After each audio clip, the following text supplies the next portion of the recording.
বিসমিল্লাহির রহমানির রহিম। আমাদের অনলাইন শিক্ষা কার্যক্রমে মাধ্যমিক শ্রেণীর রসায়ন বিজ্ঞানের পদার্থের অবস্থা অংশটি নিয়ে আমরা আলোচনা করছি। এখানে কোন পদার্থ তার নিজস্ব অনুকম্পন গতিশক্তির মাধ্যমে অপেক্ষাকৃত অধিক ঘনত্ব স্থান থেকে কম ঘনত্ব স্থানের দিকে ছড়িয়ে পড়ার প্রক্রিয়া নিয়ে আমরা আলোচনা করছি। তো সেই আলোচনাতে এখানে যেটি উঠে আসছে সেটি হলো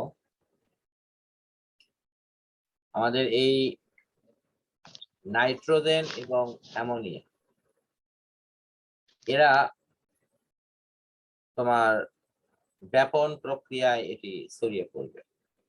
প্রশ্ন হলো কোনটির ব্যাপন দ্রুত হবে এবং কেন? আমাদের এখানে দুইটি বিষয় এখানে আমাদের আলোচনায় নিয়ে আসতে হবে। ফার্স্ট হলো রুলস। সেই রুলসে কি বলা আছে?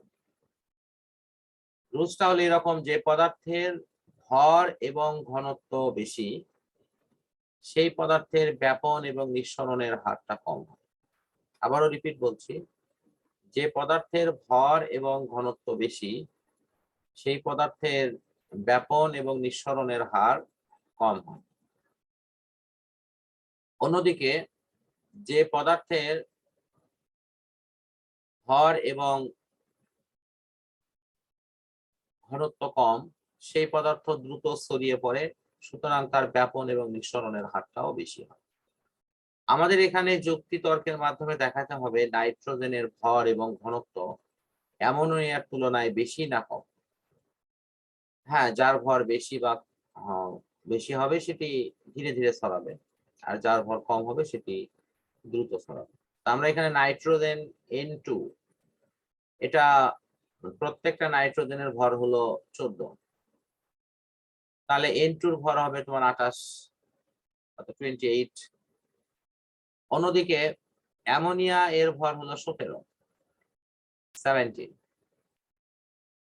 তাহলে ভর কোনটার বেশি, নাইট্রোজেনের না অ্যামোনিয়া?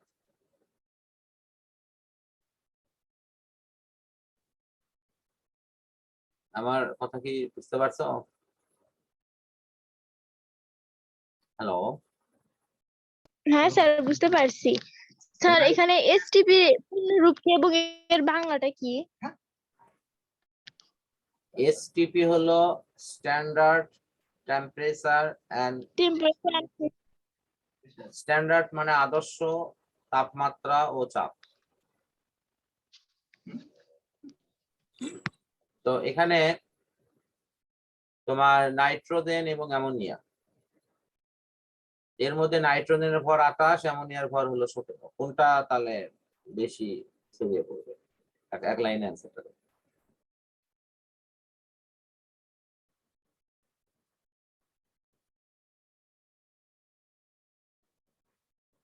পারছো না? আমি তো নিয়মটা এখনই বলে দিলাম। হ্যাঁ স্যার বলেন। আমি তো নিয়মটা এখনই বলে দিলাম, যার ভর এবং ঘনত্ব সেটা ধীরে ধীরে ছড়াবে। হ্যাঁ, তাহলে সেক্ষেত্রে নাইট্রোজেন এবং অ্যামোনিয়া এই দুটার মধ্যে কোনটা দ্রুত ছড়াবে?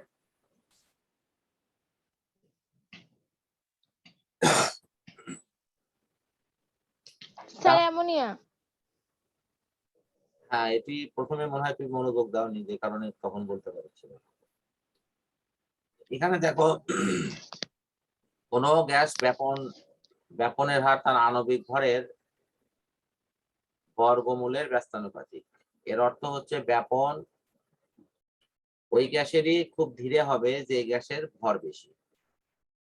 এই সূত্র আমাদের সেই ধারণা দিচ্ছে। তো সুতরাং এই আলোচনা থেকে যে প্রথমে দেখো নাইট্রোজেনের ভর বের করা হচ্ছে, তারপরে অ্যামোনিয়ার ভর বের করা হয়েছে।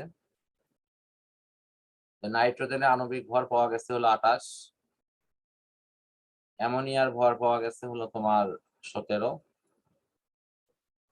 তো এরপরে ব্যাপনের সংজ্ঞা দেওয়া হয়েছে, আশা করি ব্যাপনের সংজ্ঞা তুমি পারো। তারপরে এটি দেখানো হয়েছে যে নাইট্রোজেনের আণবিক ভর অ্যামোনিয়ার তুলনায় বেশি,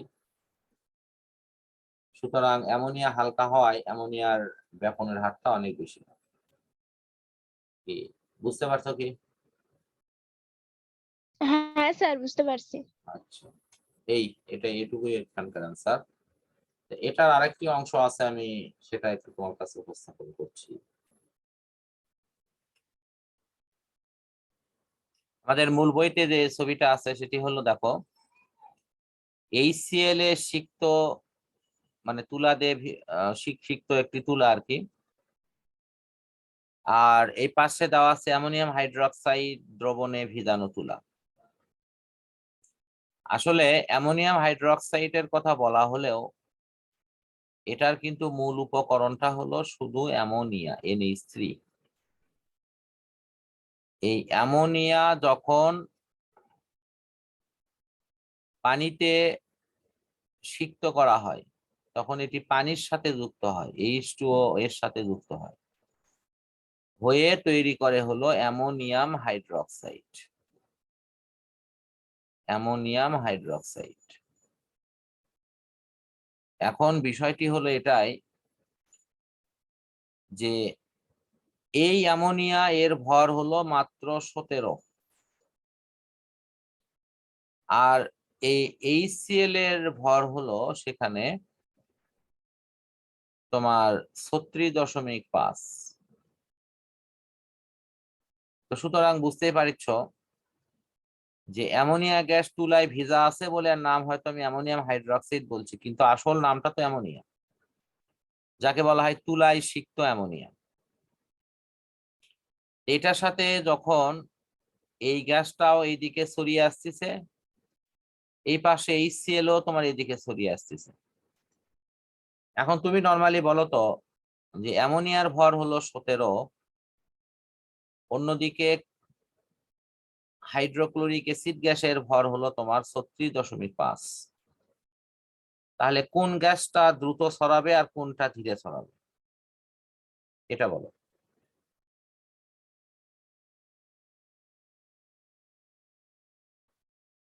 দ্রুত কোনটা ছড়াবে, ধীরে কোনটা ছড়াবে? শুনতেছ কি? হ্যালো? ও স্যার মিউট করা ছিল। হ্যাঁ, আমি তো প্রশ্ন করছি, তুমি অ্যান্সার। স্যার হাইড্রোক্লোরিক এটা তাড়াতাড়ি মানে এটা ধীরে ধীরে ছড়াবে, হ্যাঁ, আর অ্যামোনিয়া এটা তাড়াতাড়ি ছড়াবে। আচ্ছা ফাইন। কেন কেন অ্যামোনিয়া তাড়াতাড়ি ছড়াবে আর কেন হাইড্রোক্লোরিক অ্যাসিড গ্যাস ধীরে ধীরে ছড়াবে? কারণ সহ তো বলতাম। স্যার হাইড্রোক্লোরিকের ঘনত্ব বেশি, এখানে ঘনত্ব তো আমি উল্লেখ করি, তাই এটা এখানে ঘনত্ব কোথায় লিখিনি তো। ভর স্যার, স্যার ভর হ্যাঁ, একটু পড়ায় মনোযোগ দাও, মনে হয় একটু মনোযোগ ভর কম। এখন ঠিক আছে,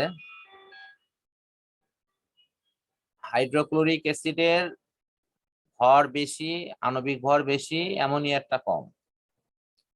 তো ঠিক সেই কারণে অ্যামোনিয়া দ্রুত ছড়াবে, হাইড্রোক্লোরিক অ্যাসিড ধীরে ছড়াবে। এখানে একটা রেশিও দেওয়া আছে, দুই জনের ভর যদি সমান হতো তাহলে কিন্তু এটি মিশ্র কিন্তু মাঝখানে, তার মানে এরও তখন 50 সেন্টিমিটার হতো, যেহেতু পরস্পর 1 মিটার দূরে আছে, এটাও 50 সেন্টিমিটার হতো। তা হয়নি কিন্তু, তা না হয়ে দেখা গেছে অ্যামোনিয়ায় 60 সেন্টিমিটার দূরত্ব অতিক্রম করে এখানে চলে যাচ্ছে, আর এ অতিক্রম করছে মাত্র 40 সেন্টিমিটার। এই ব্যবধানটা কেন হলো? কারণ হলো এই অ্যামোনিয়াটা হালকা বলে এটি দ্রুত ছড়ায় গেছে। আর এখানে যে অ্যামোনিয়াম ক্লোরাইডের সাদা ধোঁয়া তৈরি হলো সেই বিক্রিয়াটা আমি এখানে দেখাচ্ছি, যে তোমার HCl প্লাস হলো অ্যামোনিয়া NH3, এই দুটো বিক্রিয়া করলে তৈরি হয় হলো অ্যামোনিয়াম ক্লোরাইডের সাদা ধোঁয়া তৈরি। এই যে HCl এর একটা H কে তুমি এখানে দিয়ে দাও, তাহলে এটা NH3 থেকে তৈরি হবে হলো NH4, অর্থাৎ অ্যামোনিয়াম তৈরি হবে, তার সাথে ওই ক্লোরিনটা যুক্ত হবে, এই হলো অ্যামোনিয়াম ক্লোরাইড। ক্লোরাইড। এই অ্যামোনিয়াম ক্লোরাইডের সাদা ধোঁয়াটা এখানে মাঝামাঝি মানে HCl যে প্রান্তে আছে সেই প্রান্তের কাছাকাছি তৈরি হবে। তো এই যে এখানে বলা হচ্ছে যে সাদা ধোঁয়া এই প্রান্তের কাছাকাছি তৈরি হওয়ার যৌক্তিক কারণ ব্যাখ্যা করো, এটাই হলো মূল এইখানকার প্রশ্ন। আশা করি এই প্রশ্নটির ব্যাখ্যা তুমি দিতে পারবে। হ্যাঁ স্যার। স্যার তাহলে এখানে পারমাণবিক ভর দিয়ে ব্যাখ্যা দিতে হবে। হ্যাঁ ভরই তো, এখানে তোমার তো ঘনত্বের কথা বলা হয়নি তো। হ্যাঁ। এখন যেটা বলা হয়নি তুমি যদি সেটি বলো তাহলে কি কাজটা ঠিক হবে? না স্যার, নাম্বার 0। হ্যাঁ এখানে এই জন্য সৃজনশীল মানে হলো উদ্দীপক অনুসারে তুমি প্রশ্ন তোমার মতো করে লিখবা। এখানে মুখস্থের কোনো সুযোগ নেই, এখানে অটো অ্যান্সারের কোনো সুযোগ নেই।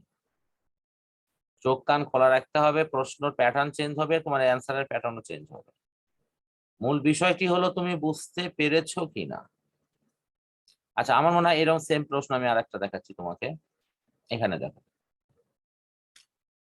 এখানেও দেওয়া আছে নাইট্রোজেন গ্যাস আর অক্সিজেন গ্যাস, এই দুটা মাঝখানে সংযোগ করে নাইট্রিক অক্সাইড গ্যাস তৈরি হয়েছে। একটু লক্ষ্য করো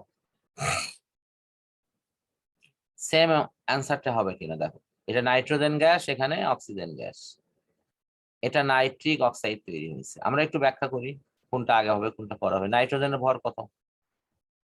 একটা নাইট্রোজেনের ভর 14, দুটার ভর হলো 28। অক্সিজেনের ভর 16, দুটার ভর কত হবে? 32। 32। তাহলে ভর কোনটার বেশি?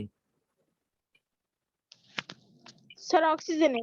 তাহলে অক্সিজেন ধীরে ছড়াবে না কার্বন নাইট্রোজেন ধীরে ছড়াবে, কোনটা? Sir oxygen. তাহলে অক্সিজেন ধীরে ছড়াবে, ভর কম হয়, নাইট্রোজেন দ্রুত ছড়াবে। সুতরাং এটি কোন প্রান্তের কাছাকাছি এসে মিলিত হবে?